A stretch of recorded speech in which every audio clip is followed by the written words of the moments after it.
పెట్టారు. నేను పాపం చేశానా, నేను పొరపాటు చేశానా, ఈ రెండు నేను చేసి ఉంటే నేను క్షమార్పణ వశిష్ఠుడికి చెప్పుకోవాలి. చెప్పుకుని వశిష్ఠుడు బ్రహ్మర్షి క్షమిస్తాడు. క్షమిస్తే నువ్వు ఉండు, నీ తప్పు క్షమించాను అన్నాడా, ఇంకా నేను ఉండడం నా శక్తిలో ఉండదు, వశిష్ఠుడే చూసుకుంటాడు నా సంగతి.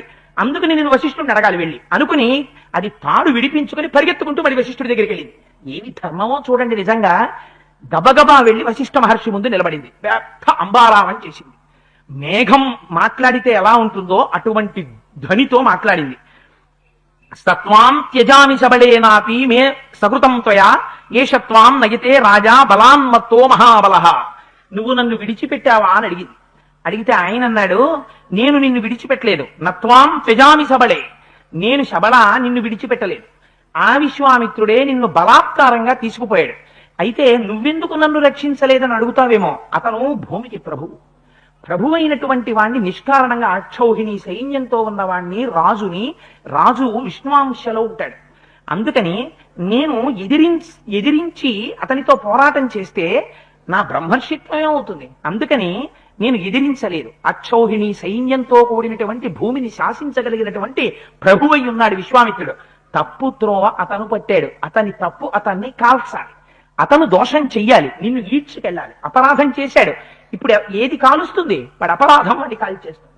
అందుకని నేను నిన్ను మాత్రం వదిలిపెట్టలేదు అంటే ఆవిడంది, అయితే నన్ను నేను రక్షించుకోనా అని అడిగింది. తప్పకుండా రక్షించుకో. ఇప్పటి వరకే సృష్టించింది విశ్వామిత్ర మహారాజు గారు సైనికులు తినడానికి కావలసినటువంటి సమస్త ఆహారాన్ని సృష్టించింది. ఇప్పుడు నన్ను తీసుకుపోతున్న విశ్వామిత్రుణ్ణి, విశ్వామిత్ర సైనికుల్ని నిర్జించడానికి కావలసిన సైన్యాన్ని సృష్టించమన్నాడు. తస్య హుంబారవోత్స్పృష్టాః పప్లవాశ్యతో నృపః నాశయంతి బలం సర్వం విశ్వామిత్రస్య పశ్యతః. విశ్వామిత్ర మహర్షి చూస్తున్నారు. అందులోంచి పప్లవులు అనేటటువంటి వారు ఒక పెద్ద అంబారావం చేసింది. అంబా అని అరిచింది. అరిచేటప్పటికీ శూలాయుధరులైనటువంటి పప్లవులు కొంతమంది పుట్టి విశ్వామిత్రుడి యొక్క సైన్యాన్నంతటి నాశనం చేసేస్తున్నారు. చూశాడు విశ్వామిత్రుడు, ఓహో అన్నం పెట్టిన శబళ అనుకున్నాను. అన్నం పెట్టి ఇంకా నోరు ఇలా తుడుచుకుని వచ్చిన సైనికుల్ని చంపవతల పారేసింది కోపం వస్తే. ఇది కదా శబళ శక్తి అంటే అనుకున్నాడు. రథం దిగాడు, కన్నులు పెద్దవి చేసుకున్నాడు. తన తప్పు తాను తెలుసుకుని ఉంటే వశిష్ఠ మహర్షి యొక్క పాదములు పట్టుకోవాలి. కానీ ఇంకా క్షత్రియ ఆభిజాత్యమైనటువంటి క్రోధం లోపల ఉండిపోయింది. అందుకని కత్తి పెట్టాడు. నేను ఇలా ఎంతమందిని చంపుతాను, అది క్షణంలో సృష్టిస్తుంది. నేను ఎంతమందిని చంపుతానన్న ఇంగిత జ్ఞానం కోల్పోయాడు. చేతిలో కత్తి పట్టుకున్నాడు. పప్లవుల్ని చాలా మందిని సంహరించాడు. అస్త్రాలని ప్రయోగం చేశాడు. ఆ అస్త్ర ప్రయోగం చేత సృష్టింపబడినటువంటి పప్లవులు కొంతమంది అటు ఇటు చల్లాచెదరై పారిపోయారు. పారిపోయిన తర్వాత అది పప్లవులతో పాటుగా యవనుల్ని కూడా సృష్టించింది. వారందరూ వచ్చి విశ్వామిత్రుడి యొక్క సైన్యాన్ని తుడిచిపెట్టేయడం ప్రారంభం చేశారు.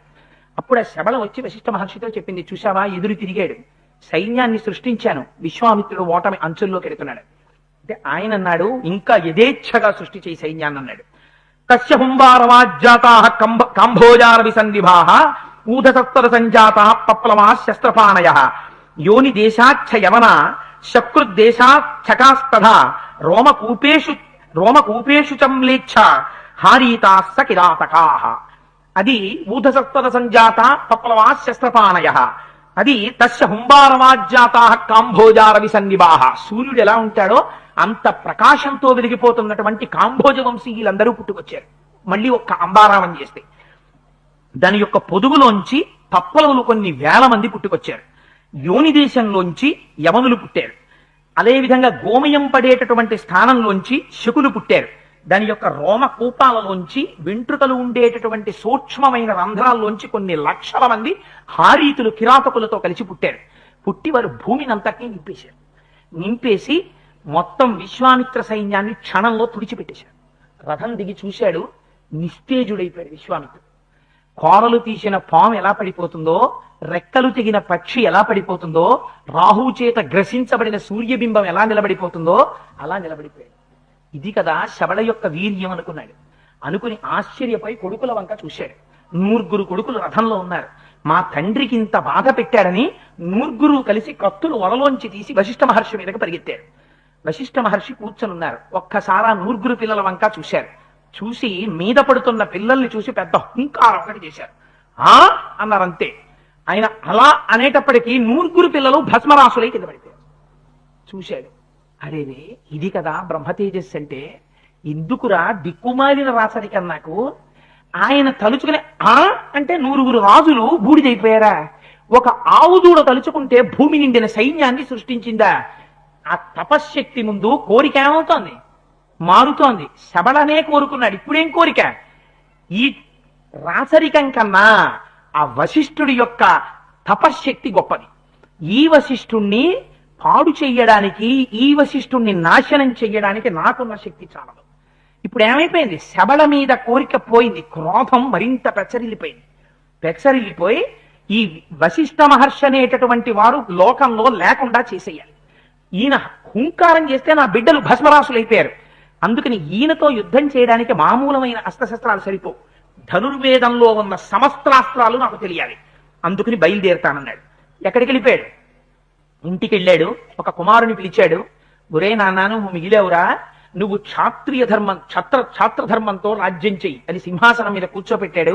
తాను హిమాలయ పర్వత ప్రాంతాలకు వెళ్ళిపోయి సగత్వా హిమవత్ పార్శ్వం కిన్నరోరగ సేవితాం మహాదేవ ప్రసాదార్థం తపస్తేపే మహాతపాహ.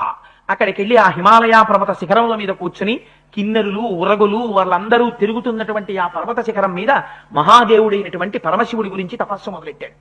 ఘోరాతి ఘోరమైనటువంటి తపస్సు చేశాడు. ఎందుకని? లోపల కడుపు మంటుంది వశిష్ఠుణ్ణి జయించాలని. తపస్సు చేస్తే పరమశివుడికి ఏమిటి లోపల కోరిక? ఆయనకు అనవసరం. తపస్సు చేశాడా లేదా? అంత ఘోరమైన తపస్సు చేశాడు. ఆయన ప్రత్యక్షమయ్యాడు. కేనచిత్వదకాలేన దేవేశో వృషభధ్వజ దర్శయామాస వరదో విశ్వామిత్రం మహాబలం కిమర్థం తపసే రాజన్ బ్రూహియత్తే వివక్షితం వరదోస్మి వరోయస్తే కాంక్షిత శోభిదీయతాం. వృషభధ్వజుడైనటువంటి పరమశివుడు ప్రత్యక్షమై, విశ్వామిత్ర, దేనికోసమయ్యా ఇంత ఘోరమైన తపస్సు చేశావు నా దర్శనానికి? నీ మనస్సులో ఏం కోరికుంది చెప్పు, నీకు ఏ కోరికుంటే ఆ కోరికని తీర్చేస్తానన్నాడు. అంటే ఆయన అన్నాడు, ఇతి తుష్టో మహాదేవా ధనుర్వేదో మమానఘ సాంగోపాంగో పరిషదజ్జుష్ట రహస్య ప్రదీయతాం. మహాదేవా, నిజంగా నువ్వు నా తపస్సు పట్ల ఆనుకూల్యమును వహించిన వాడివైతే, ప్రీతి చెందిన వాడవైతే, నేను ఎవ్వరి దగ్గరికి వెళ్లి ధనుర్వేదాన్ని ఉపదేశం పొందను.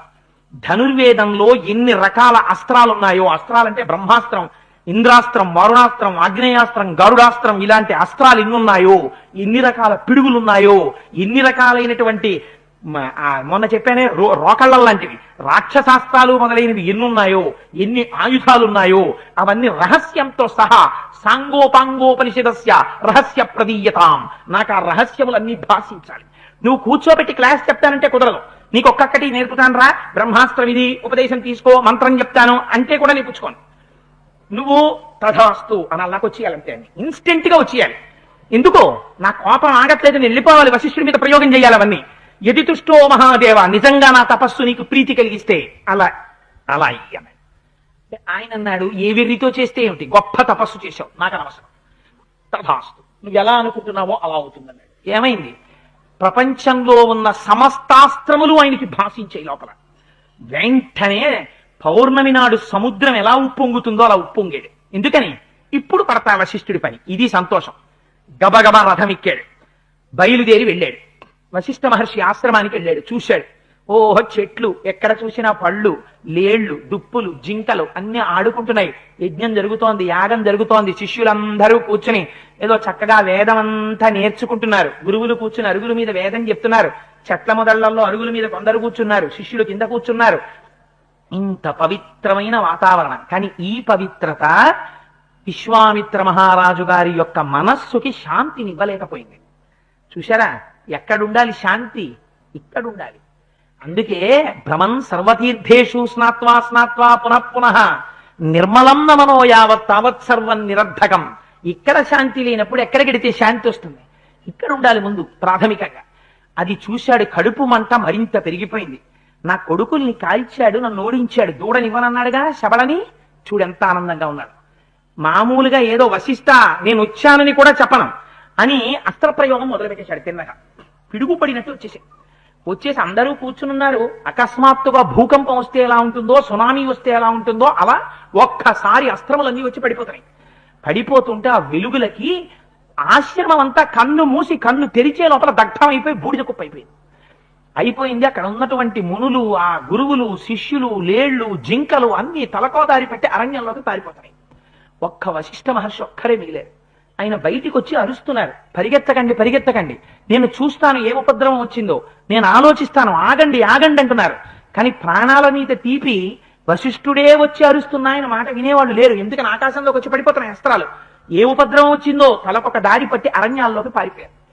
ఆయన వచ్చి నిలబడ్డారు. చూశాడు విశ్వామిత్రుడు, ఈ తరుణం కోసమే చూస్తున్నాను వశిష్ఠ, మామూలుగా చంపను నిన్ను, ఏకకాలమునందు ఎన్ని అస్త్రములు ప్రయోగిస్తానో చూడు నీ మీద అని ఆగ్నేయాస్త్రాన్ని ప్రయోగించాడు. ఏమిటి కడుపులో మంట, తన కొడుకులు బూడిదైపోయారు.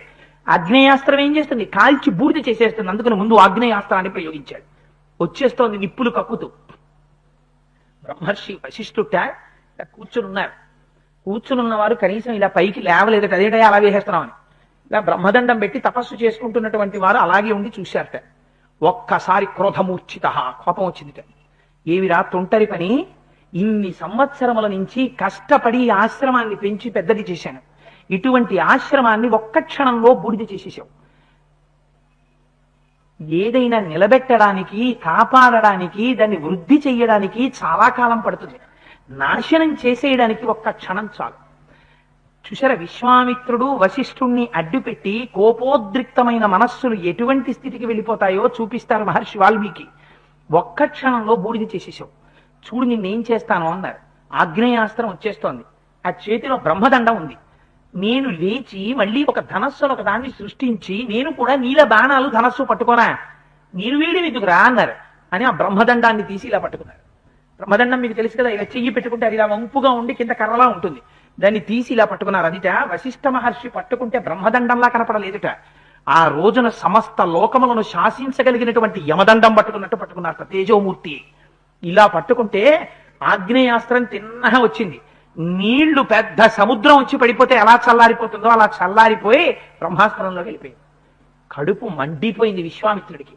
బూడిదైపోతాడనుకున్నాను, పోని తను కూడా ఏదో మంత్రం వేయడం కాదు, బ్రహ్మదండం అడ్డెడతాడా అంటే అంత చులకనైపోయినా నేను ఇంత ఆగ్నేయాస్త్రం వేస్తే, ఇంత తపస్సు చేస్తే ఇంకా కోపం వచ్చేసింది. చూడండి క్రోధం ఎలా పెరిగిపోతుందో చూడండి ఒక వ్యక్తిలో. ఎవరు ఈ విశ్వామిత్రుడు. నీ అర్ఘ్యం పాద్యం నాకు చాలవా, నీ దర్శనం నాకు చాలదా అన్నవాడు ఇంత ప్రబల శత్రువు ఇవాళ ఎన్ని వేసేశాడో తెలుసండి.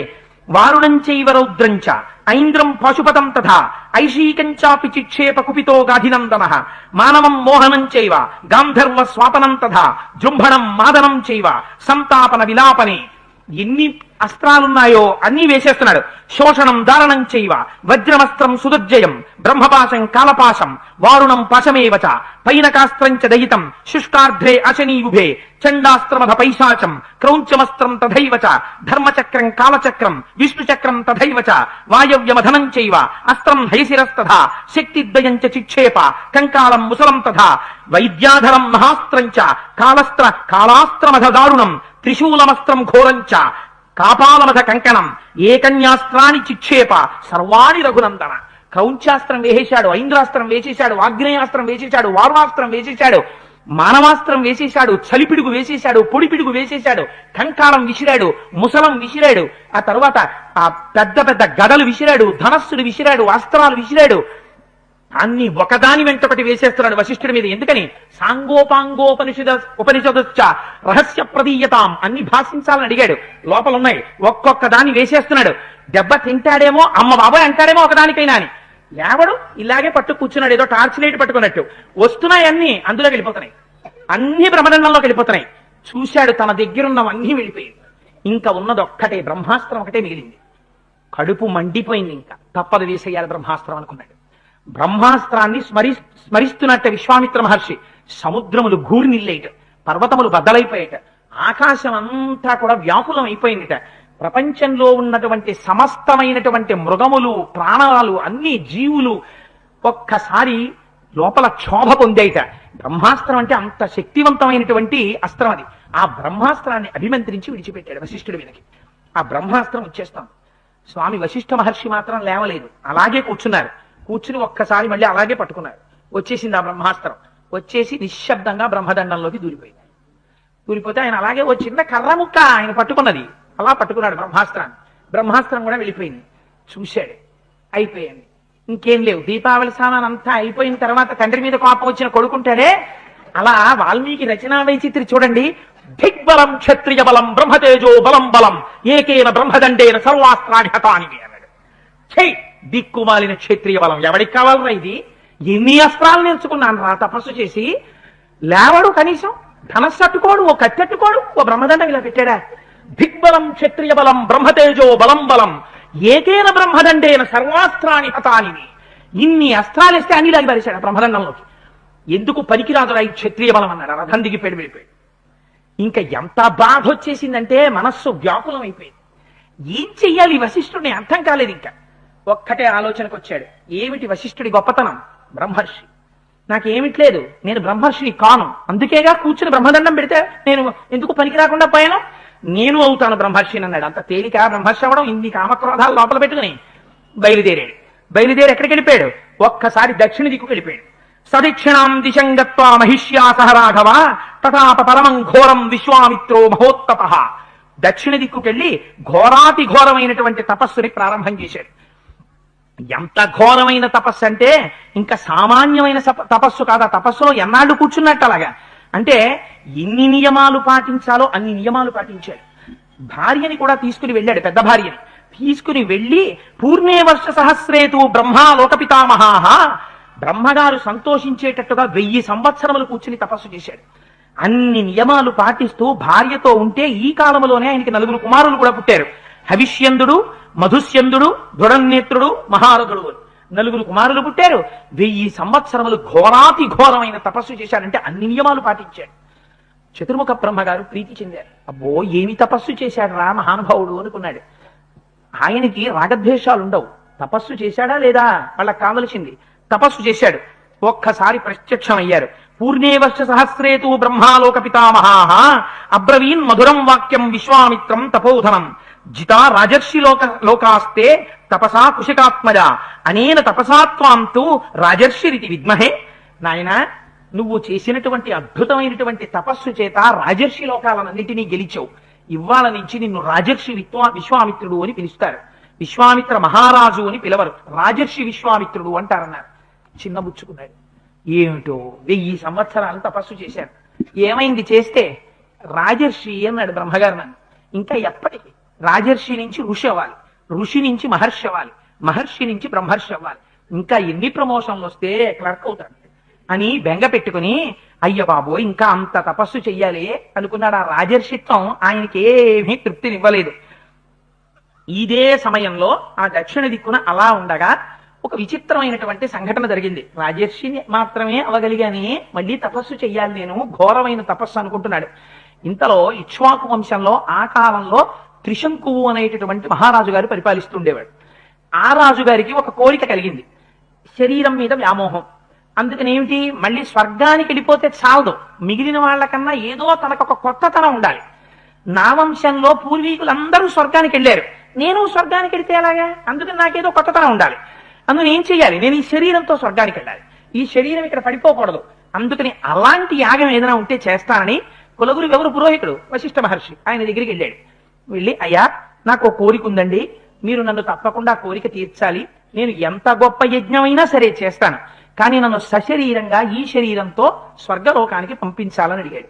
అడిగితే వశిష్ఠుడు అన్నాడు, నువ్వు ఎంత గొప్ప యజ్ఞమైనా చెయ్యి, ఎంత గొప్ప సంభారాలన్నా పట్రా, నువ్వు ఎంత మహారాజు అయినా కానీ శరీరంతో స్వర్గానికి వెళ్ళడం అనేటటువంటిది ధర్మశాస్త్రంలో లేదు. ఈ శరీరం ఎవరిదైనా పడిపోతుంది, పడిపోయిన తరువాత మాత్రమే స్వర్గలోకంలో శాశ్వత నివాసం. అందుకని దీంతో స్వర్గానికి వెళ్తానంటే అది కుదరదు, అలాంటి యజ్ఞయాగాదులు చేయించడం కుదరదన్నాడు. అనేటప్పటికి ఆయనకి గురువు మీద కోపం వచ్చింది. చాలా మంది ఉంటారు ఇలాంటి వాళ్ళు, కొన్నాళ్ళు ఒక దేవుణ్ణి పట్టుకుంటారు, అన్నీ ఒకే దేవుని యొక్క వివిధమైనటువంటి వెలుగు కిరణములు అని గ్రహించలేరు. ఒక దేవుడి దగ్గరికి వెళ్ళి కొన్నాళ్ళు పూజ చేసి ఈ దేవుడి కన్నా ఇంకో దేవుడు ఎవరో వచ్చాడు, కొత్తగా వచ్చిన దేవుడు కొంచెం లేసీ స్పేర్, చాలా తేలిగ్గా వరాలు ఇస్తున్నాడని ఇంకోటి చెప్తాడు, వీడికన్నా ప్రాజ్ఞుడు వాడు, ఇక్కడ మానేస్తాడు, అక్కడ కడతాడు, కానీ వీడే ఆ రూపంలో ఉన్నాడు. వాడు కనిపెడతాడు, అక్కడ మానేసి ఇక్కడికి వచ్చాడు రా వీడు. మళ్ళీ కొన్నాళ్ళు అవుతుంది, ఇక్కడ మానేస్తాడు, ఎవరో గురువు గారు వచ్చారు ఊళ్ళోకి, ఆయన ఏదో చాలా చెప్తున్నట్ట, ఆయన దగ్గర ఉపదేశం పుచ్చుకుంటే అన్ని అయిపోతాయిట, అందుకని వెడతాడు. అందుకని వెళ్ళి వీడు రూపాయి పావలా ఇస్తాడు, వీడికి కోట్ల రూపాయలు, పిల్లలకు ఉద్యోగాలు, ఆడపిల్లలకి పెళ్లిళ్ళు వాడే చేసుకోగలడు కదా తపశ్శక్తి. అందుకని ఇవన్నీ వచ్చేటట్టుగా ఉపదేశానికి ఎడతాడు. ఆయన దగ్గరికి వెళ్ళి ఓ 10 రోజులు 15 రోజులు తిరుగుతాడు, అయిపోయింది, మొహం వచ్చేస్తుంది. కొత్త గురువు గారు ఇంకోళ్ళు ఉన్నారు, అక్కడికి ఎడతాడు. ఇక ఇదే త్రిశంకు అంటే. మూడిటి యందు శుద్ధి ఉండాలి. వేటి యందు? వాక్, మనస్సు, త్రికరణ శుద్ధి అంటారే, మనోవాక్కాయ కర్మల యందు శుద్ధి ఉండాలి. ఇవి మారుతూ ఉండడమే త్రికరణముల యందు శుద్ధి లేకపోవడం. అందుకని వశిష్ఠుడిని వెళ్ళి అడిగాడు కులగురువు. ఆయన చెప్పిన మాట వినాలి. అయ్యో కుదరదా గురువు గారు, నన్ను మన్నించండి, అయితే నేను కూడా పూర్వీకుల్లాగే యజ్ఞయాగాదులు చేస్తాననాలి. అలా అనలేదు. మీరు చేయించలేరా, అయితే నేను ఇంకోడిని చూసుకోనా అన్నాడు. వశిష్ఠుడు ఒక వీడు విర్రేళ్లే ఉన్నాడు, ఇంకోడిని చూసుకోనా అంటాడేంటి? వేదం అనేటటువంటిది ఒకటి ఉంది అక్కడ, అందులో లేనిది ఎవడు ఇవ్వలేడు కదా. నేను కులగురువుని, ఉన్న మాట చెప్పాను, ఇంకోడిని చూసుకోనా అంటే నాకు చేతకాని వాడు చేసేవాడా అన్నట్టుగాను ఊరుకున్నాడు. అందుకు వశిష్ఠుడిని వదిలేశాడు. పోనీ వశిష్ఠుడిని వదిలేసి కొత్త వాళ్ళ దగ్గరికి వెళ్ళాడా? వశిష్ఠుడు కొడుకుల దగ్గరికి వెళ్ళాడు. ఆయన 100 కొడుకులు, ఒక్కొక్కడి ప్రవర్తన ఎంత గమ్మత్తుగా ఉంటుందో చూడండి. ఆ 100 కొడుకులు తపస్సు చేసుకుంటున్నారు, వాళ్ళు పాపం వశిష్ఠ మహర్షి యొక్క కుమారులు. వాళ్ళ దగ్గరికి వెళ్ళాడు. వెళ్ళిన వాడు ఎంత అందంగా మాట్లాడాడో చూడండి. ప్రత్యాఖ్యాతోస్మి గురువునా గురుపుత్రస్తథైవచ అన్యాం గతిం గమిష్యామి స్వస్తివోస్తు తపోధనాః. అయ్యా, మీరు నా కోరిక తీర్చాలి. ఎందుకని మీ నాన్నగారి దగ్గరికి వెళ్ళాను, శరీరంతో నన్ను స్వర్గానికి పంపించమని అడిగాను. ఆయన అన్నారు, అలా కుదరదయ్యా అన్నారు. మీ దగ్గరికి వచ్చాను, ఎంత గొప్ప యజ్ఞమైనా చేస్తాను, నన్ను పంపించండి శరీరంతో అన్నారు. అంటే వాళ్ళు మొహం చిట్లించుకుని అన్నారు, నీకు బుద్ధుందిరా అసలు, నీకు కులగురువు వశిష్ఠుడు, ఆయన మా తండ్రి, మాకు కూడా మార్గనిర్దేశం చేసినటువంటి మహానుభావుడు ఆయన, బ్రహ్మర్షి. ఆయన ఎలా చెప్తే మేము అలా చేస్తాం గాని, తండ్రి గారు చెయ్యనన్న పని, మీ కులగురువు చెయ్యనన్న పని, మా తండ్రి చెయ్యనన్న పని మేము చేసి ఇది స్వర్గానికి పంపించమా శరీరంతో? అది ఎక్కడైనా ఉందా ప్రపంచంలో? అలా వెళ్ళడం కుదరదు, అది జరిగే పని కాదు, దాన్ని అంగీకరించదు శాస్త్రం.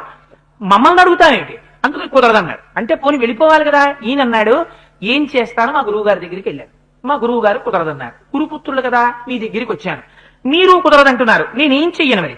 అందుకని ఋషిపుత్రాస్తు చచ్చుత్వా వాక్యం ఘోరాభిసంహితం శేపు పరమ సంక్రుద్ధ చండాలత్వం గవిష్యసి. మీరు కూడా కుదరదు అంటే నేను ఇంకో గురువుని వెతుక్కుంటూ వెళ్ళిపోతానన్నాడు.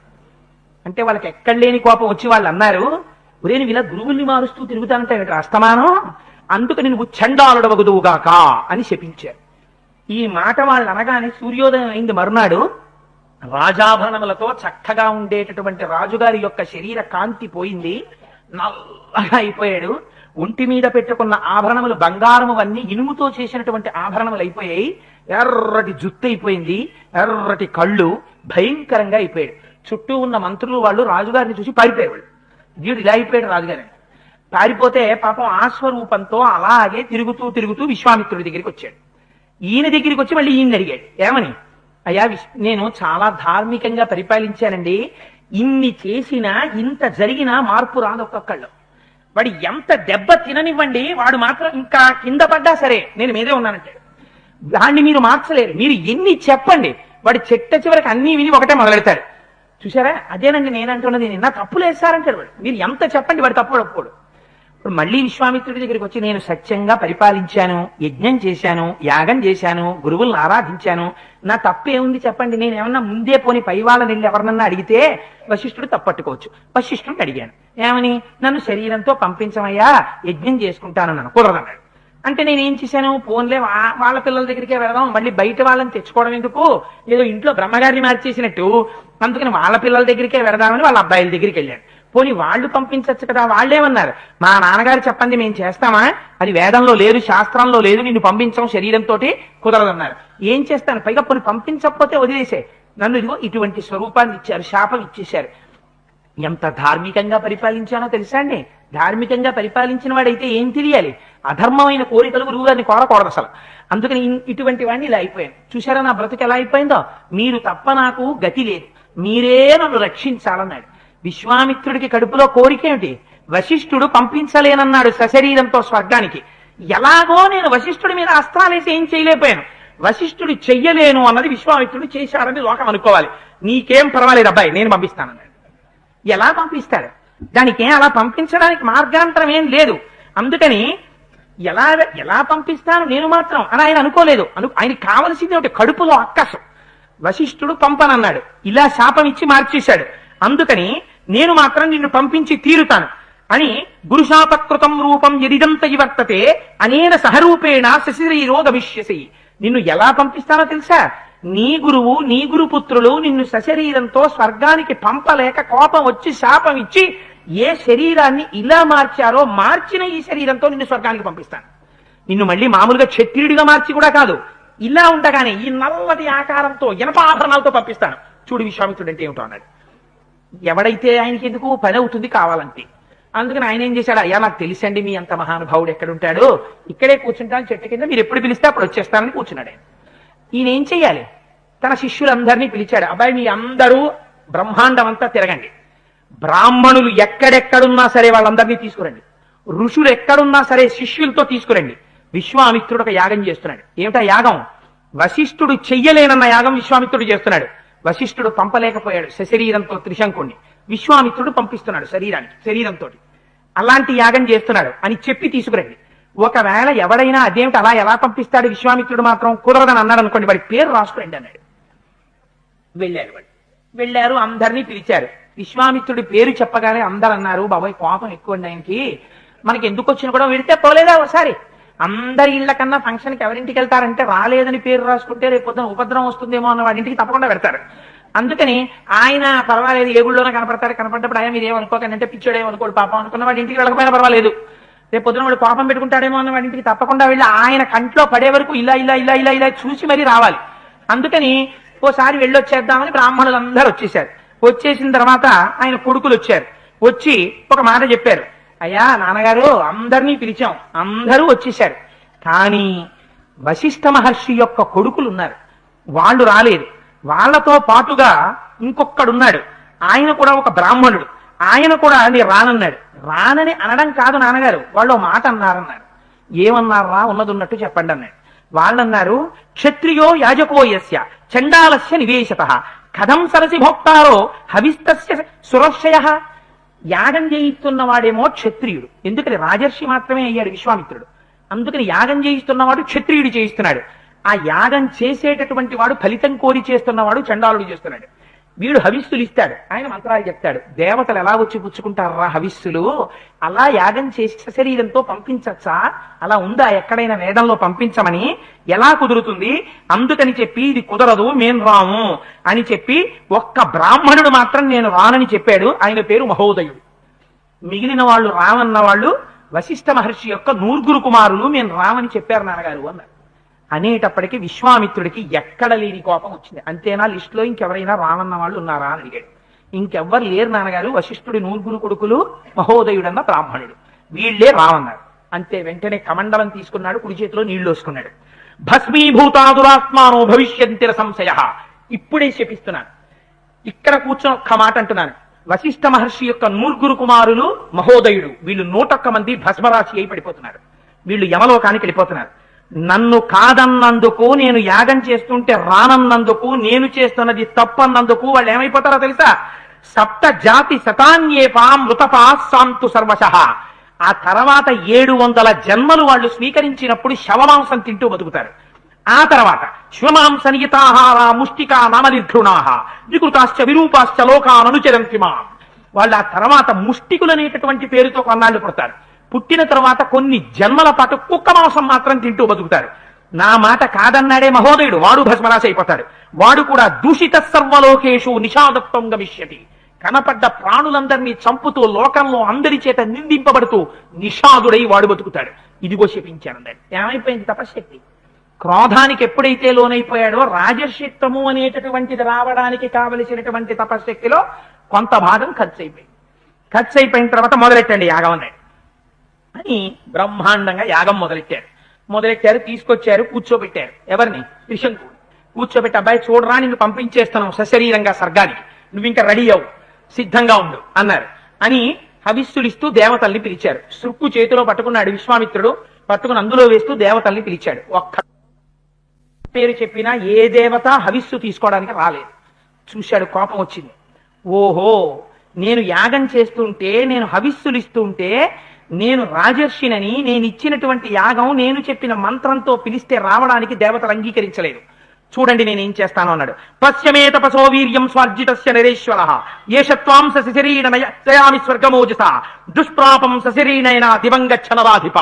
ఇదిగో నాకున్నటువంటి తపశ్శక్తిని నీకు ఢాలబోసేసి చెప్తున్నాను. నాకున్నటువంటి అపారమైన తపశ్శక్తి అంటే ఏమిటో దేవతలు చూస్తారు, బయలుదేరి తపశ్శక్తితో వెళ్ళిపోతారు స్వర్గానికి అన్నాడు. అమాంతం భూమి మీద ఉన్నవాళ్ళు వెళ్ళిపోతున్నాడు ఆయన స్వర్గానికి. పైన స్వర్గలోకంలో ఇంద్రుడు సభ తీర్చి అందరితో కూర్చున్నాడు. ఈయన రైహిమని వచ్చేస్తున్నాడు పైకి. గబగబా అక్కడ ఉన్న వాళ్ళందరూ వెళ్ళి ఇంద్రుడితో చెప్పారు, అయ్యా ఎవడో నల్లగా ఉన్నాడు, ఇనపాభరణాలు వేసుకున్నాడు, వాడు శరీరంతో వచ్చేస్తున్నాడు స్వర్గలోకంలోకి, ఇది ఎక్కడ విచిత్రమో మాకు తెలియదు అన్నారు.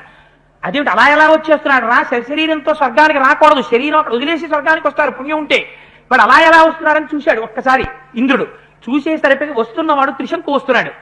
పైనుంచి చూసి ఒక్కసారి ఒక పెద్ద కేకేశాడు ఇంద్రుడు, త్రిశంకో గచ్చ భూయస్తం నాసి స్వర్గకృతాలయ గురుశాప హతో మూఢ పతభూమి మవాక్షిరాహ అన్నాడు.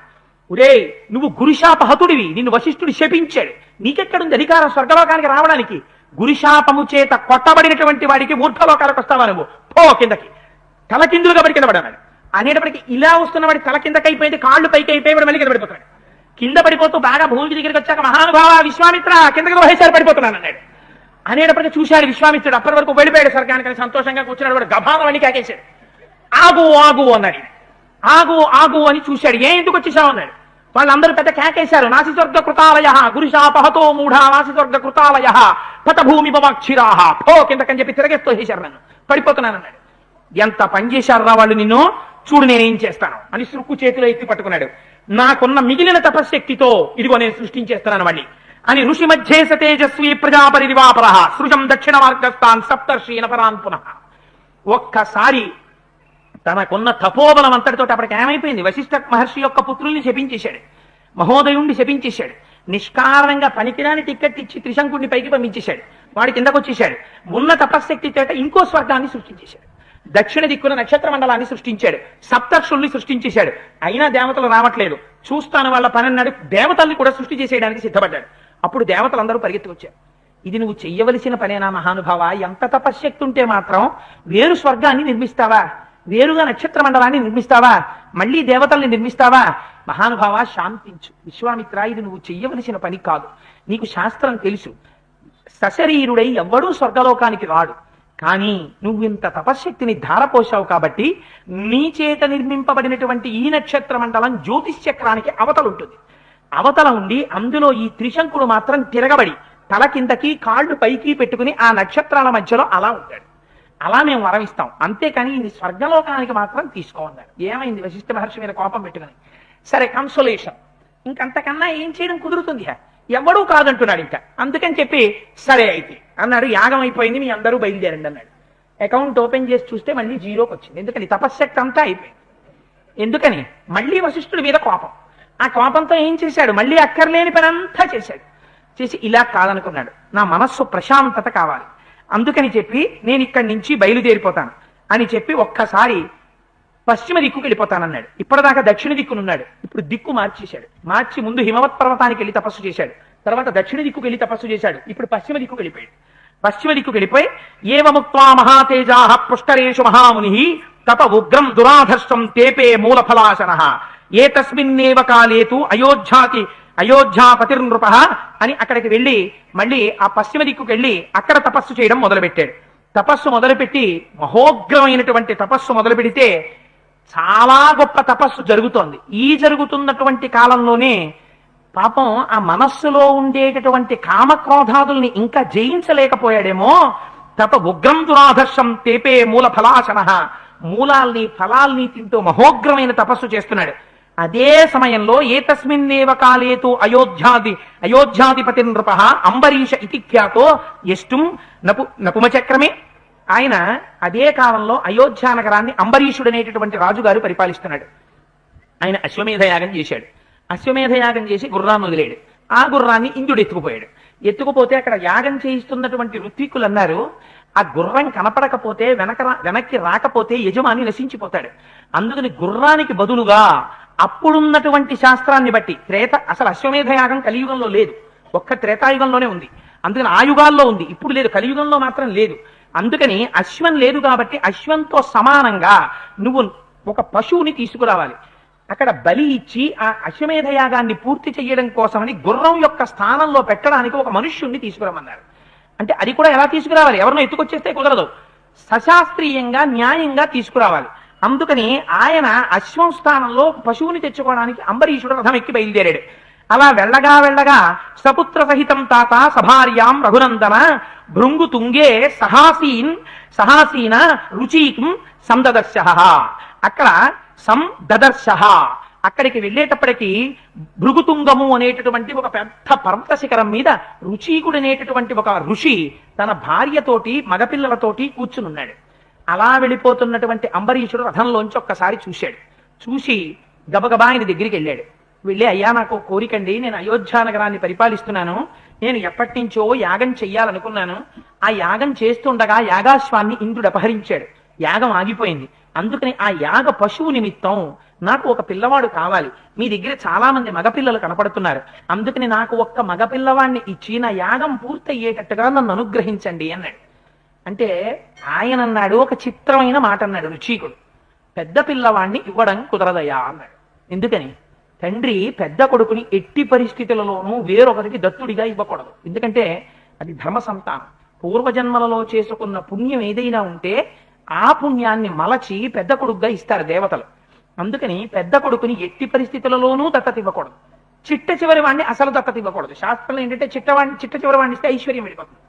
అందుకని పెద్దవాడిని దత్తత ఇవ్వకూడదు. పెద్దవాడంటే శాస్త్రంలో తండ్రికి ప్రీతిటే, చిట్ట చివరి వాడంటే తల్లికి ప్రీతిటే. ఏమో అలా ఉంటుందేమో నాకు తెలియదు, కానీ మరి శాస్త్రం అలా మాట్లాడింది కాబట్టి అది నిజమై ఉండొచ్చు. అందుకని తండ్రి అన్నాడు, పెద్ద కుమారుణ్ణి ఇవ్వడం కుదరదయా అన్నాడు. ఆవిడంది, ఆయన భార్య అంది, చిన్న కుమారుణ్ణి ఇవ్వడం నాకు కుదరదు. ఎందుకని? చిన్న కుమారుడు అంటే తల్లికి ప్రీతి కనుక. అంటే ఆ మధ్యలో ఉన్నవాడికి శునశ్చేపుడని ఆ మధ్యలో కుర్రాడు, అతనికి ఎక్కడ లేని బాధ వేసింది. ఆయన అన్నాడు, ఓహో పెద్ద కొడుకుని మా నాన్నగారు ఇవ్వరు, ఆఖరి వాడిని మా అమ్మ ఇవ్వదు అంటే వెళ్ళిపోవని ఎవరిని చెప్పినట్టు? నన్నే కదా అన్నట్టు. ప్రాయేణ హినరశ్రేష్ఠ జ్యేష్ఠ పితృషు వల్లభా మాతృణాంతు కనీయాంసం తస్మాద్రక్షే కనీయసం. ఎక్కడో కూర్చోబాబు. అందుకని ప్రాయేణ హినరశ్రేష్ఠ జ్యేష్ఠా పితృషు వల్లభా, పెద్దవాణ్ణి తండ్రి వదలడు, చిన్నవాణ్ణి తల్లి వదలడు. అంటే మధ్యలో వాడిని నన్ను వదిలేసినట్టే కదా, అందుకని నన్ను తీసుకెళ్ళిపోండి. వీళ్ళిద్దరికీ అక్కర్లేని వాడిని నేను ఎందుకు ఇక్కడ అంటే ఆయన ఏం చేశాడు, తప్పకుండా తీసుకెడతానని 1,00,000 ఆవుల్ని ఆ ఋషికి ఇచ్చి, అంటే ఋషి మాత్రం ఎందుకు ఇచ్చాడు మనం ఒకటి ఆలోచించాలి. ఆయనకి ధర్మం తెలుసు.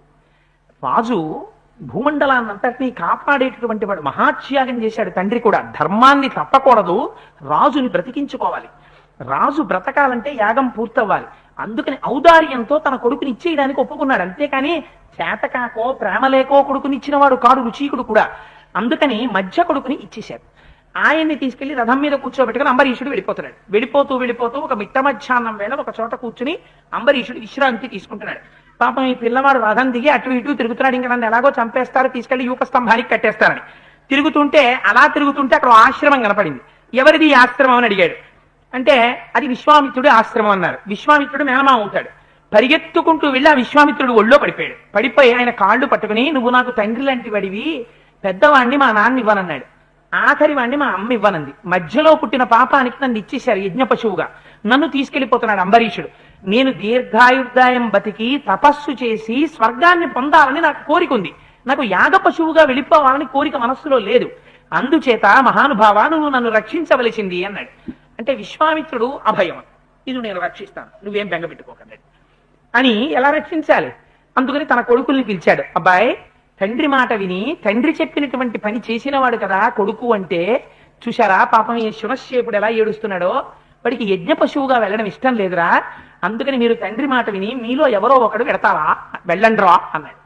వాళ్ళు అన్నారు, ఓ వెర్రి నవ్వోటి నవ్వి, చాలా గొప్ప న్యాయం చెప్పేవలే నాన్న, కథమాత్మసుతాం హిత్వా త్రాయసేమ్యసుతం విభో అకార్యం ఇవపశ్యామ స్వమాంసమివ భోజనే. నీ కొడుకులనేమో యాగపశువుగా పంపిస్తావా, ఇంకోటి కొడుకుని రక్షిస్తావా?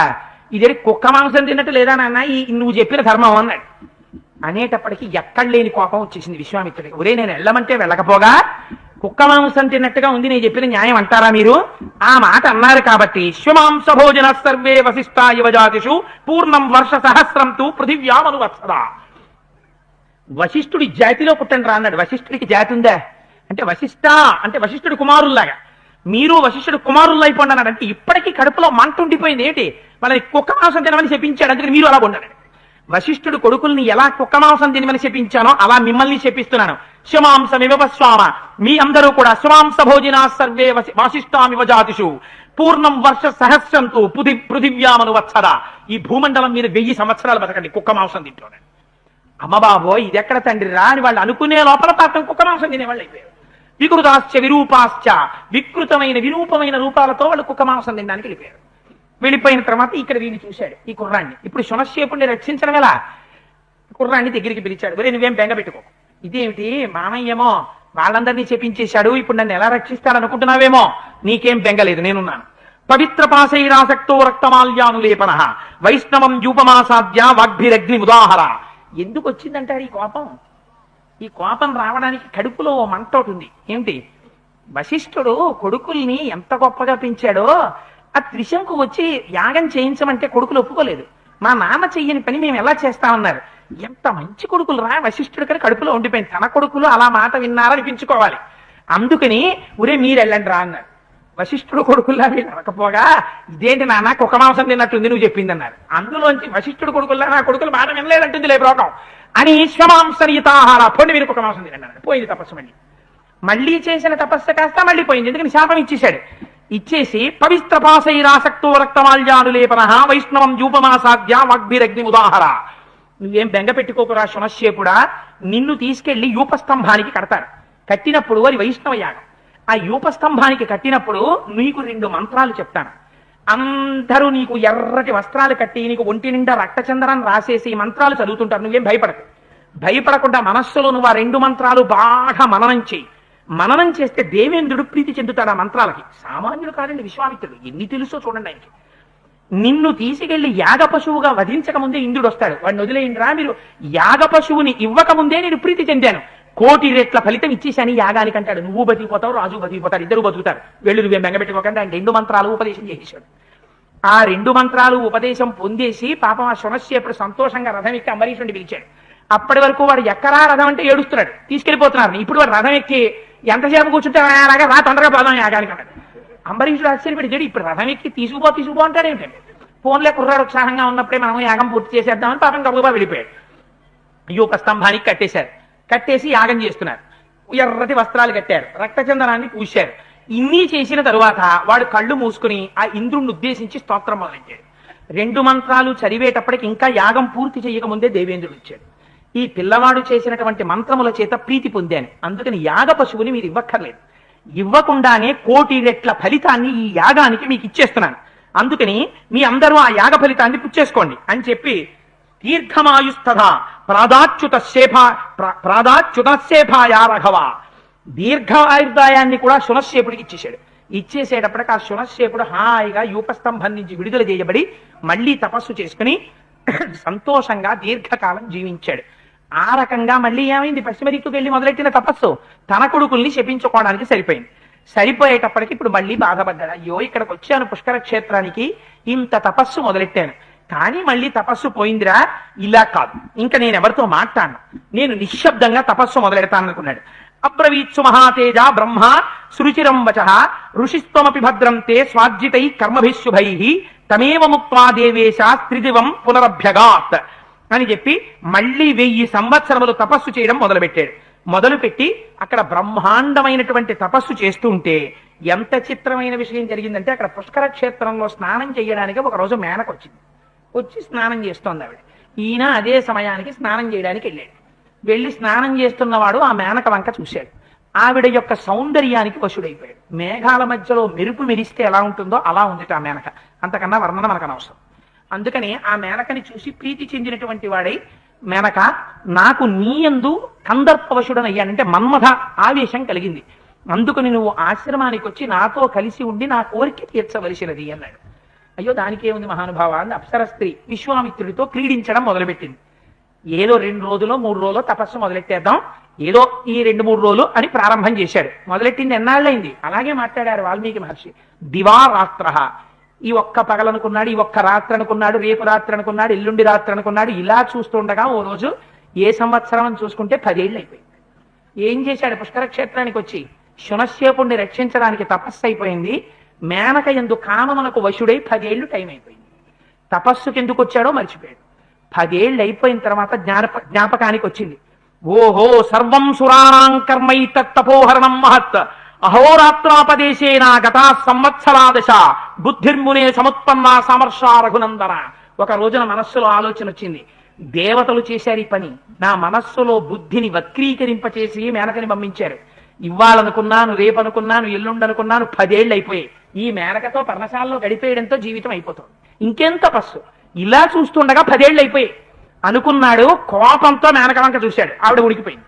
అమ్మ బాబాయ్ మళ్ళీ కుడిచేలో నీళ్ళు వేసుకుంటాడా ఏమిటోనని అనేటప్పటికి జ్ఞాపకానికి వచ్చింది, ఆవిడ తప్పే ఉంది, నేను కదా ఆవిడితో మన్మథ క్రీడలు ఆచరించిన వాడిని అని మధురంగా మాట్లాడాడు. నీ తప్పే ఉందిలే మేనక, నువ్వు ఇంకా నాకు కనపడకు, వెళ్ళిపో అన్నాడు. మహాప్రభో నేను వెళ్ళిపోతున్నానని మేనక వెళ్ళిపోయింది. వెళ్ళిపోయిన తర్వాత అప్పుడు అనుకున్నాడు, ఇలా కాదు, నేను మళ్ళీ చాలా జాగ్రత్తగా తపస్సు చెయ్యాలి. ఈ పశ్చిమ దిక్కుకు వచ్చాను కానీ తపస్సు నడవలేదు సరిగ్గా అనుకుని ఉత్తర దిక్కుకు వెళ్ళిపోయాడు. వెళ్ళిపోయి మళ్ళీ ఉత్తర దిక్కున తపస్సు మొదలెట్టాడు. ఉత్తరం పర్వతం రామ విశ్వామిత్రో జగామహ సకృత్వా నైష్టికీం బుద్ధిం జేతుకామో మహాయశాః కౌశికీ తీరమాసాద్య తపస్తేపే సుదారుణం తస్య వర్ష సహస్రం తు ఘోరం తప ఉపాసతః. అక్కడికి వెళ్ళి కౌశికీ నది పక్కన కూర్చున్నాడు. వాళ్ళ అక్కగారు సత్యవతీదేవి కౌశికీ నదిగా ప్రవహిస్తుంటుంది. అక్కడ కూర్చుని ఘోరాతి ఘోరమైన తపస్సు 1000 సంవత్సరాలు చేశాడు. 1000 సంవత్సరాలు చేస్తే అబ్రవీన్ మధురం వాక్యం విశ్వామిత్రం తపోధనం మహర్షే స్వాగతం వత్స తపసోగ్రేణ తోషితః మహత్వం వృషముఖ్యత్వం దదామి తప కౌశిక బ్రాహ్మణస్య వచశ్రుత్వా సర్వలోకేశ్వరస్య న విషణ్ణో న సంతుష్టో విశ్వామిత్రస్తపోధనః ప్రత్యువాచ తతో వాచం విశ్వామిత్రో మహామునిః మహర్షి శబ్దమతులం స్వార్జితైః కర్మభిశుభైః యది మే భగవాన్నాహత్ తతోహం విజితేంద్రియః తమువాచ తతో బ్రహ్మ నతావత్తం జితేంద్రియః. అక్కడికి వెళ్ళి 1000 సంవత్సరాలు తపస్సు చేసిన తర్వాత దేవతలతో కలిసి ఒక రోజున చతుర్ముఖ బ్రహ్మగారు వచ్చారు. వచ్చిన ఆయన, విశ్వామిత్ర, నువ్వు చేసినటువంటి తపస్సు చేత నేను చాలా ఆనందం పొందాను, నిన్ను మహర్షి అని పిలుస్తున్నాను అన్నాడు. ఇంకా ఎప్పటికెళ్ళాలి, బ్రహ్మర్షిత్వం పొందాలి, వశిష్ఠుడితో సమానం అవ్వాలంటే. మహర్షి అని పిలుస్తున్నానన్నారు. నవిషన్నై నసంతుష్టో, సంతోషము కలగలేదు, బాధ కలగలేదు, ఇంకా మహర్షినా అయ్యాను నేను అనుకున్నాడు. అనుకుని బ్రహ్మగారిని ఒక మాట అడిగాడు, నేను జితేంద్రియుడనయ్యానా అని అడిగాడు. ఏమిటి భయం? అస్తమానం ఏమి పోగొట్టేస్తున్నాయి తపస్సుని, ఇంద్రియాలు పోగొట్టేస్తున్నాయి, కామక్రోధాలు వచ్చేస్తున్నాయి అస్తమానం. అందుకని బ్రహ్మర్షిత్వం మాట పక్కన పెట్టండి, నేను ఇంద్రియాలు గెలిచినట్టేనా అని అడిగాడు మహర్షి. అంటే ఆయన అన్నాడు, మహర్షి అయితే ఇంద్రియాలు గెలిచేసినట్టు కాదు, ఇంకా టైం పడుతుంది గెలవడానికి అన్నాడు. అసలు పెద్ద గొడవంతా ఇప్పుడు ఏమైంది, శత్రుత్వం ఎవరి మించి ఎవరి మీదకి మారుతోంది. వశిష్ఠుడిని మర్చిపోయాడు. చిచి, వశిష్ఠుడే ఉందిరా పాపం, ఆయన మన జోలికి వచ్చాడా? అసలు నేను కదా వెళ్ళింది, వెళితే పాపం ఆయన అర్ఘ్యపాద్యం తీసుకోరా అన్నాడు, ఇచ్చాడు. భోజనం పెట్టాడు, తిన్నాను. వెళ్ళిపోతే అయిపోను కదా. ఆ రోజున ఉన్నవాడిని ఊరుకోకుండా శబలని అడిగాను, అయ్యా ఇది నా ప్రాణధారం అన్నాడు. విన్నానా? ఎత్తుకొచ్చాను. ఆయన ఏమైనా చేశాడా? శబల తన్ని రాను రక్షించుకుంది. ఊరుకున్నానా? మహాదేవుడు ప్రత్యక్షం అయ్యాడు. ఏ భక్తో మోక్షం అడిగితే ఎంత బాగుండేది. ధనుర్వేదం అడిగాను, పోనీ అయిపోయింది. అనవసరంగా త్రిశంకుడు వచ్చాడు. అవతల వశిష్ఠుడు కుదరదు అన్న మాట, ఆయన బ్రహ్మర్షి కాబట్టి ఎలా కుదురుతుందయా అన్న మాట అంటే నాకు గొడవ వదిలిపోనా. నిష్కారణంగా యాగం మొదలెట్టాను. ఆ వశిష్ఠ పుత్రుల్ని శపించాను. అక్కడి నుంచి ఆయన్ని పైకి పంపించాను, ఇంద్రుడి కింద పంపించాడు. మళ్ళీ కొత్త సృష్టి చేశాను. పోనీ అక్కడ ఏమన్నా వాడు సుఖంగా ఉన్నాడు, వాడిని తిరగేసి కూర్చోబెట్టారు. వాడు అక్కడ పాపం అలా పడున్నాడు. అక్కడికి అది అయిపోయింది. పశ్చిమ దిక్కుకు వచ్చాను. పోనీ అక్కడ తపస్సు మొదలెట్టాను. అక్కడ ఏమైనా సుఖంగా ఉన్నానా? శునశ్చేపుడు వచ్చాడు, నా కొడుకుల్ని చెప్పించేశాను. పోనీ అది అయిపోయిందని ఏమైనా ఊరుకున్నానా? స్నానం చేస్తున్న మేనకని చూసి కామానికి వశుండైపోయాను. ఆ మేనకతో అయిపోయింది పోన్లే అని ఉత్తర దిక్కుకు వచ్చాను. ఇక్కడ తపస్సు చేశాను. వచ్చిందా బ్రహ్మర్షిత్వం? మహర్షిత్వం వచ్చింది. అసలు వశిష్ఠుడు నాకు చేసింది ఏముందిరా, నన్ను పడగొడుతున్నవి నా ఇంద్రియాలు అని. ఇప్పుడు కోపం దేని మీదకి వెళ్ళింది? ఇంద్రియాల మీదకి వెళ్ళింది. వెళ్ళి, అయ్యా నేను ఇంద్రియాలని గెలిచేసినట్టేనా అన్నాడు. ఇంద్రియాలని గెలిచేస్తే ఇంకా బ్రహ్మర్షిత్వం వచ్చేస్తుంది, పర్వాలేదు తపస్సు చేసేయగలను అని. అంటే ఆయన అన్నాడు, బ్రహ్మగారు నవ్వి, ఇంకా నువ్వు గెలవలేదు, నువ్వు మహర్షివే, ఇంకా కష్టపడాలి ఇంద్రియాలను గెలవడానికి అన్నాడంటే ఎంత కష్టమో ఆలోచించండి మహాప్రభు.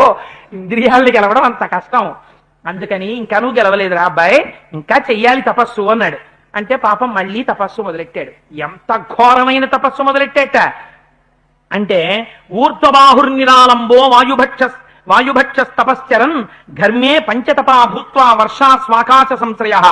ఎంత ఘోరమైన తపస్సు అంటే, పంచాగ్నిహోత్రంలో నిలబడేవాడు. గ్రీష్మ ఋతువులో 4 పెట్టల అగ్నిహోత్రాన్ని పెట్టుకుని సూర్యుడి వంక చూస్తూ చేతులెత్తి నిలబడేవాడు. శిశిరకాలం వస్తే ఈ నడుం వరకు నీళ్లలో నిలబడిపోయి తపస్సు చేసేవాడు. ఏ ఋతువునందు శరీరమునకు ఏది ఖేదం కనిపిస్తుందో దానిలోకి ప్రవేశించి తపస్సు చేయడం మొదలెట్టాడు. అంత ఘోరాతి ఘోరమైన తపస్సు మొదలుపెట్టాడు. మొదలు పెడితే ఆ తపస్సుని దేవేంద్రుడు చూశాడు. అమ్మ బాబోయ్, సామాన్యమైన తపస్సు కాదు, మహోగ్రమైన తపస్సు చేసేస్తున్నాడు. అందుకని చెప్పి ఇంకా సామాన్యులు పనికిరారు, విశ్వామిత్రుడు బ్రహ్మర్షి అయిపోతాడేమో, పరీక్ష పెట్టాలి, పరీక్షకి నిలబడితే కదా బ్రహ్మర్షి అవడం. అందుకని రంభని పిలిచాడు. రంభ మేనకని గుర్తు పెట్టేస్తాడు. అందుకని నువ్వెళ్ళి విశ్వామిత్రుడిని ఎలాగైనా ప్రలోభ పెట్టు అన్నాడు. అంటే ఆవిడంది, చాలా గొప్ప మాట చెప్పారు మహాప్రభు, ఇంకో మాట ఏమైనా చెప్పండి పెడతాను. ఆయనకు అలవాటు ఉంది, ఆయన గుర్తు పట్టకపోతే గొడవలేదు, గుర్తు పడితే ఇలా పోసుకుంటాడు. పోసుకున్నాడంటే నా పని అయిపోతుంది.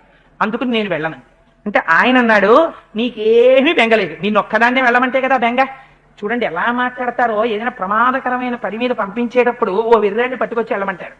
వాడు, అయ్యో అది బాబు భయం కదండి, చాలా ప్రమాదం కదండి అంటే, నీకెందుకు భయం, ఈ వెనకాల నేను ఉంటాను కదా అంటాడు. అలా అన్నవాడు ఉండడు.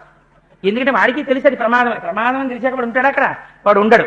అందుకని ఇంద్రుడు అన్నాడు, కోకిలో హృదయగ్రాహి మాధవే రుచిరద్రుమే అహం కందర్ప సహిత స్వాస్థామి తమ పార్శ్వత.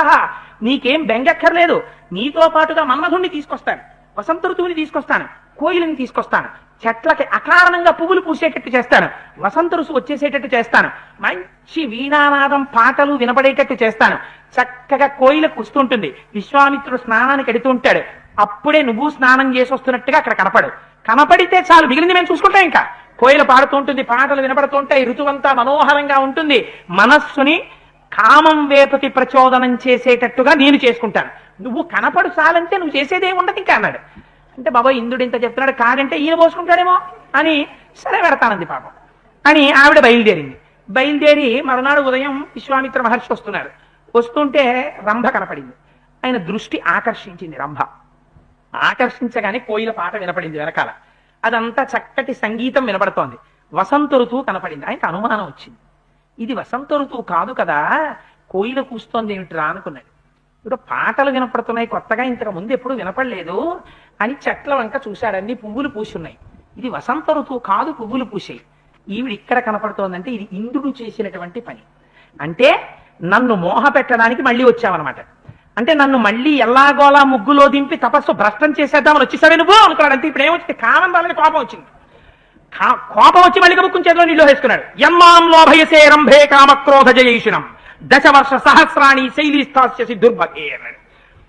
నన్ను ప్రలోభ పెడదామని వచ్చావా, నేను కామక్రోధాలు జయించేశాను తెలుసా, మళ్ళీ నన్ను కామంలో దింపేద్దాం అనుకున్నావా, 10,000 సంవత్సరములు రాయి అయిపోతావు నువ్వు అని చెప్పించేశాడు.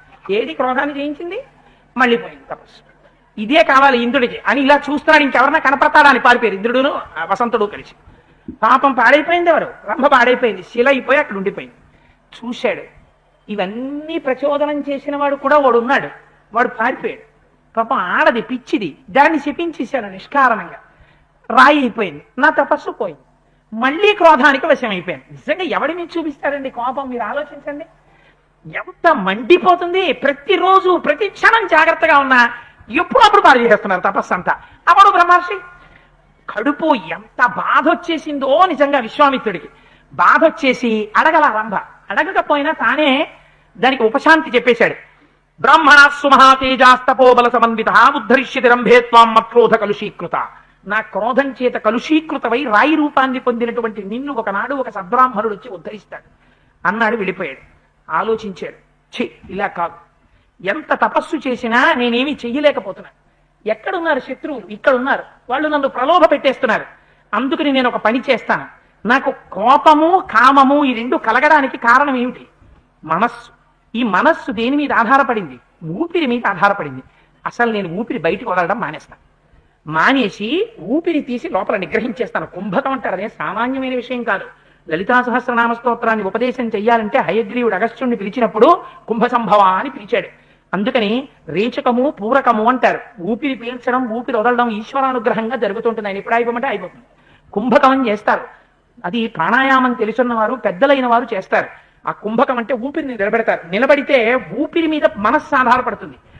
ఊపిరిని నిలబెట్టడం చేతనైతే మనస్సు బలహీన పడిపోతుంది. మనస్సు బలహీన పడిపోతే తిరగడం ఆగిపోతుంది. తిరగడం ఆగిపోతే దేని మీద దృష్టి పెట్టారో అక్కడ నిలబడిపోతే మనస్సు ఉంటే కదా కామం క్రోధం. మనస్సే లేనప్పుడు ఇంకా కామక్రోధాలు ఎక్కడుంటాయి, ఉండవు. అందుకని నిగ్రహించేస్తాను, కుంభకం చేసేస్తాను. చేసేసి మనస్సు లేకుండా అయిపోతాను. 1000 ఏళ్ళు అలాగే కూర్చుంటాను. ఈ శరీరం అప్పుడప్పుడు కోరికలు కోరుతోంది. ఎందుకు కోరుతోంది, దీనికి కొంచెం దృఢత్వం ఉండబట్టి. శరీరం ఉంటుంది కానీ ఇది కాస్త అయిపోతుంది. అంటే ఓ పుల్ల ఎలా ఉంటుందో అలా అయిపోతుంది. దీన్ని అలా చేస్తాను, కానీ ప్రాణాలు నిలబడతాయి, తపస్సులో ఉంటాను కాబట్టి. అందుకని కుంభకం చేస్తానన్నాడు. అని కుంభకం మొదలుపెట్టాడు. ఎక్కడ మొదలుపెట్టాట? మహానుభావుడు మళ్ళీ ఆ ఉత్తర దిక్కును వదిలిపెట్టేశాడు. చిచి ఇక్కడ కాదన్నాడు. ఇంకో దిక్కు వెళ్ళిపోతానని మళ్ళీ తూర్పు దిక్కుకు వెళ్ళిపోయాడు. ఎంత తిరుగుతున్నాడు ఇంద్రియాలను నిగ్రహించడానికి? హిమాలయ పర్వతాల మీద మొదలెట్టాడు. దక్షిణ దిక్కుకు వచ్చాడు, పశ్చిమ దిక్కుకు వచ్చాడు, ఉత్తర దిక్కుకు వచ్చాడు, తూర్పు దిక్కుకు వచ్చాడు. భూమండలం చుట్టూ తిరిగేశాడు. ఇప్పుడు తిరిగేసి తూర్పు దిక్కుకు వచ్చాడు. వచ్చి అధహైమవతీన్ రామ దిశం తత్వా మహాముని దిశం త్యక్వా మహాముని పూర్వం దిశమనుప్రాప్త తపస్తేపే సుదారుణం. అక్కడికొచ్చి బ్రహ్మాండమైనటువంటి తపస్సు మొదలెట్టాడు. నేను నోరు విప్పితే కదా కామానికి కానీ క్రోధానికి కానీ లొంగుతున్నాను, మనస్సు ఉంటే కదా నోరు విప్పి మాట్లాడడం. అందుకని నేను ఇవాళ నుంచి ఒక వ్రతం స్వీకరిస్తాను, అసలు నేను అందుకే మన వాళ్ళు పూర్వం మౌనము అని ఒకటి పెట్టేవారు. కొంతకాలం ఏం చేసేవారంటే పెద్దవాళ్ళు, ఇప్పుడంటే మానేశారు కానీ అందరూ కొంతకాలం ప్రయత్నపూర్వకంగా ఒక రోజు మౌన వ్రతం అని చెప్పి మౌనంగా ఉండేవారు. ఇప్పుడు నేను కొన్ని ఇళ్లలో చూశాను, ఇప్పటికీ ఉంది మౌనం. కానీ మౌనం నాడు పుస్తకాలు నిండిపోతుంటాయి. ఓ పెన్ను పుస్తకం పట్టుకుని ఇంకా మౌనం కదా, అందుకని అక్కర్లేనివన్నీ ఫోన్ వస్తే ఎత్తి అని విని, ఓహో ఈవిడ మౌనంలా ఉందని అవతల వాడికి తెలిసేలా అన్ని రాసి అవన్నీ రికార్డింగ్. ఎందుకు ఆ మౌనం? ఇంకా మౌనం అంటే నువ్వు దేని గురించి పట్టించుకోకుండా ఉండి రియాక్షన్ ఆగడం. When there is an action there will be reaction. అసలు యాక్షన్ రిసీవింగ్ టెండెన్సీని ఆఫ్ చేసుకోవడం. అవతల వాడి నుంచి నువ్వేం పొందకపోతే రియాక్షన్ ఉండదు కాబట్టి మాట ఉండదు. అందుకని మౌనం. ఎక్కడికి వెళ్ళిపోతుంది మనస్సు? ఈశ్వరుడు గురించే ఆలోచన చేస్తూ ఉండడం. అందుకని ప్రయత్నపూర్వక మౌనం చేసేవారు. అందుకని అలా నేను మౌనంలో ఉంటానన్నాడు. అని పూర్ణే వర్ష సహస్రేతు కాష్టభూతం మహాముని. 1000 సంవత్సరములు అలా మౌనం పాటిస్తే అలా కుంభకం చేసి ఉండిపోయేట మహానుభావుడు. 1000 ఏళ్ళు ఎంత గొప్ప తపస్సో చూడండి. ఎలా కుంభకం చేశాడో అలాగే 1000 ఏళ్ళు కూర్చుంటే శరీరం కాష్టం అయిపోయింది. ఒక కర్ర ఎలా ఉంటుందో అలా అయిపోయింది. అయిపోయిన తర్వాత 1000 సంవత్సరముల తర్వాత ఇంత కబలం తిందామని లేచొచ్చి అన్నాన్ని తినబోతున్నాడు. ఎందుకని? శరీరం కాష్టం అయిపోయింది. ఆ అన్నం ఒక్కటే తింటాడు.